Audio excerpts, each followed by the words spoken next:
jelema nu ikhlas berarti balayana naon dicoba ku Allah.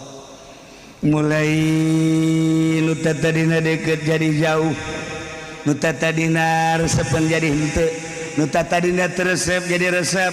Eta teh cobaan ti Gusti Allah. Tadina pamajikan ge henteu loba kahayang, barangnya na ibadah ka Allah, nek ningkatkeun kaikhlasan, kahayangna, kahayangna, wah.